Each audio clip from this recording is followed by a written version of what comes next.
ওটাই কলিকালের নিদর্শন। কি না, কলিকালের মানুষ ডানায় কৃষ্ণ নাম লিখে রাখবে, বদনে কৃষ্ণ কৃষ্ণ বলবে, ধর্ম করবে, কিন্তু দেখবেন এ জামানায় অনেক ব্যক্তি রয়েছে ডানায় কৃষ্ণ নাম লিখে নিয়ে কু জায়গায় যাচ্ছে, কুসঙ্গ করছে, কুখাদ্য খাচ্ছে। বাবা, এই তো কলিকালের নিদর্শন হচ্ছে না?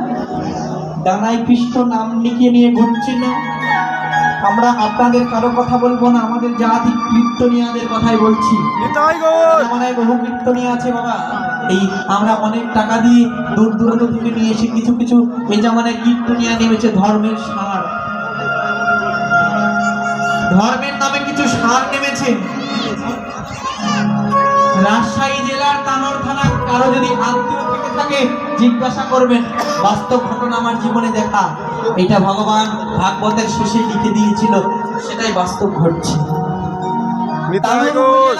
তালন্দ গ্রাম, তালন্দ বাজারে একটি হরিবাসর যজ্ঞ অনুষ্ঠান হয়। আমি প্রত্যেক বছর ওখানে কীর্তন করি।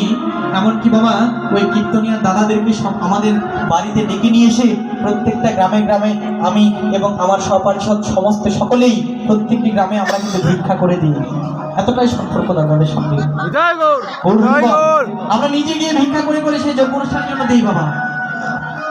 ওইখানে কীর্তন করতে গিয়ে একটি অনেক টাকা দিয়ে ধর্মের সার এনেছে। ওর হরিবাবা সেই দিন করেছে কি 16কালীন কীর্তন, প্রথম দিন একাদশী ব্রত করেছে। আজকে যেমন প্রথম দিন চলছে কীর্তন, এই দিনে ওইখানে একাদশীর ব্রত পড়েছে। ভেবে দেখুন, মায়েরা একাদশী করেন সকলেই? কে কে করেন না একটু হাত তুলুন তো, কে কে করেন না?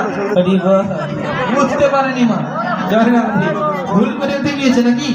সকলেই করা হয় একাদশী। ওকে, এবার কে কে করেন হাত তুলুন।